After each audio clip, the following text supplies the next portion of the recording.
മലയാള cinema ലോകം ഒന്നടങ്കം നാണം കെട്ട വർഷം കൂടിയാണ് കടന്നു പോകുന്നത്. ക്ഷമിക്കണം, നാണം കെട്ടത് മലയാള സിനിമയല്ല, സിനിമാ പ്രവർത്തകരിൽ ചിലരാണ്. ഹേമ കമ്മിറ്റി റിപ്പോർട്ടിനെ തുടർന്നുണ്ടായ വിവാദങ്ങളുടെ അലയൊലികൾ ഇനിയും അവസാനിച്ചിട്ടില്ല.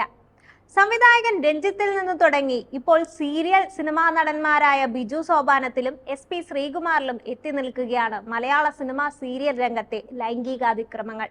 പുറമേ കാണുന്നത് പോലെ സുന്ദരമല്ല മലയാള സിനിമയിലെ താരങ്ങളും നക്ഷത്രങ്ങളും എന്ന ആമുഖത്തോടെയാണ് ലിംഗവിവേചനവും ലൈംഗിക അതിക്രമവും ക്രിമിനൽ പ്രവർത്തികളും ലോബിയിങ്ങും വെളിപ്പെടുത്തുന്ന വിശദമായ ജസ്റ്റിസ് ഹേമ കമ്മിറ്റി റിപ്പോർട്ട് സർക്കാർ പുറത്തുവിട്ടത്. 2017 ജൂലൈയിൽ ജസ്റ്റിസ് ഹേമയുടെ അധ്യക്ഷതയിൽ മലയാള സിനിമാ രംഗത്തെ ലൈംഗിക അതിക്രമവും ലിംഗസമത്വവും ബന്ധപ്പെട്ട പ്രശ്നങ്ങളും അന്വേഷിച്ച് അവയ്ക്ക് പരിഹാര നടപടികൾ സമർപ്പിക്കുന്നതിനായി സർക്കാർ രൂപീകരിച്ച അന്വേഷണ കമ്മിറ്റിയാണ് ഹേമ കമ്മിറ്റി. നടി ശാരദ, മുൻ IAS ഉദ്യോഗസ്ഥ KV വത്സലകുമാരി എന്നിവരാണ് കമ്മിറ്റിയിലെ മറ്റംഗങ്ങൾ. 2017 ആരംഭിച്ച അന്വേഷണം നേരത്തെ പൂർത്തിയായെങ്കിലും റിപ്പോർട്ട് പുറത്തുവിട്ടത് ഈ വർഷം ഓഗസ്റ്റ് 19-നാണ്. എന്നാൽ പ്രധാനപ്പെട്ട 5 പേജുകൾ ഒഴിവാക്കിയാണ് സർക്കാർ റിപ്പോർട്ട് പുറത്തുവിട്ടത്. 97 മുതൽ 107 വരെയുള്ള പാരഗ്രാഫുകളും 49 മുതൽ 53 വരെയുള്ള പേജുകളുമാണ് ഒഴിവാക്കിയത്. ഇത് പുറത്തുവിടാനിരുന്നെങ്കിലും പുറത്തുവിടുന്നതിനെതിരെ മറ്റൊരു പരാതി കൂടി ലഭിച്ചതിനാൽ ആ പേജുകൾ പിന്നീട് പുറം ലോകം കണ്ടിട്ടില്ല. മലയാള സിനിമയിൽ കാസ്റ്റിംഗ് കൗച്ച് ഉണ്ടെന്ന് അടിവരയിൽ ഊന്നുന്നതാണ് ഹേമ കമ്മിറ്റി റിപ്പോർട്ട്. അധികാര കേന്ദ്രങ്ങളിൽ നിന്നുള്ള ലൈംഗിക അതിക്രമം എന്നതിനൊപ്പം ലഹരി ഉപയോഗം വ്യാപകമാണെന്നും റിപ്പോർട്ടിലുണ്ട്. മലയാള സിനിമയിൽ ആൺമേൽക്കോയ്മയാണ് നിലനിൽക്കുന്നതെന്നും റിപ്പോർട്ടിലുണ്ട്. മലയാള സിനിമയിലെ മുൻനിര അഭിനേത്രിമാർ ഉൾപ്പെടെ 50-ലേറെ പേരാണ് ഹേമ കമ്മിറ്റി മുമ്പാകെ മൊഴി നൽകിയത്. സിനിമയിൽ അവസരം നൽകുന്നതിന് പകരം ശരീരം ചോദിക്കുന്നത് പതിവാണെന്നും ഇതിനായി ഇടനിലക്കാർ ഒട്ടേറെയുണ്ടെന്നും റിപ്പോർട്ടിൽ പറയുന്നുണ്ട്. മലയാള സിനിമയെ മാഫിയയാണ് നിയന്ത്രിക്കുന്നത്. വഴിവിട്ട കാര്യങ്ങൾ ചെയ്യാൻ നിർബന്ധിക്കുന്നത് സംവിധായകരും നിർമ്മാതാക്കളുമാണ്.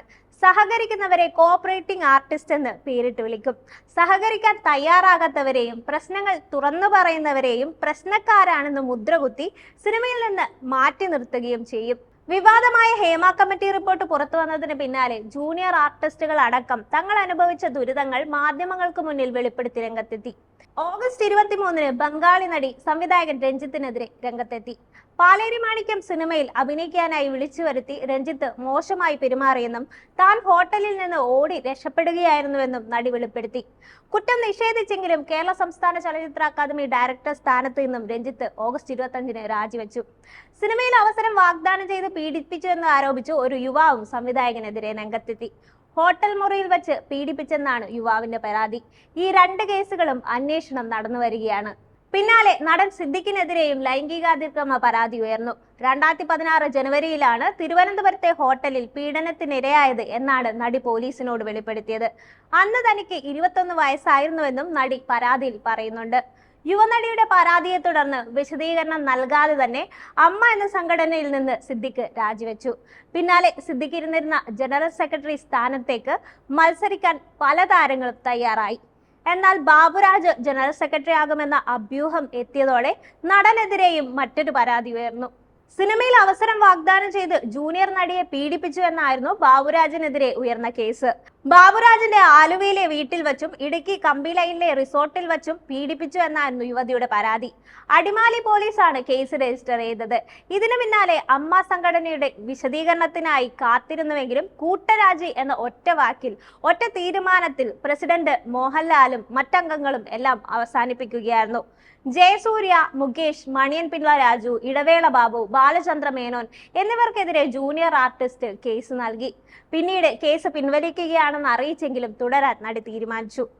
അതിനിടെ നടൻ നിവിൻ പോളിക്കെതിരെയും ആരോപണം എത്തിയെങ്കിലും ഇത് വ്യാജ കേസാണെന്ന് തെളിഞ്ഞിരുന്നു. എന്നാൽ മറ്റ് കേസുകളിലൊന്നും ഇതുവരെ തീർപ്പായിട്ടില്ല. 2024 തുടക്കത്തിൽ മലയാള സിനിമകൾ തിയേറ്ററുകളിൽ അപ്രതീക്ഷിത കുതിപ്പുണ്ടാക്കിയിരുന്നു. വർഷത്തിന്റെ തുടക്കത്തിൽ മഞ്ഞുമ്മൽ ബോയ്സ് 100 കോടി ക്ലബിലെത്തി. ഈ 100 കോടി കിലുക്കത്തിന്റെ തിളക്കം പിന്നീട് പ്രേമലു, ആടുജീവിതം, ആവേശം, ARM എന്നിവയിലൂടെ തുടർന്നു. നിരവധി സിനിമകൾ 50 കോടി ക്ലബിലും കയറി. ഈ വർഷം 6 മാസം കൊണ്ടാണ് 1000 കോടിയിലേക്ക് മലയാള സിനിമ എത്തിയത്.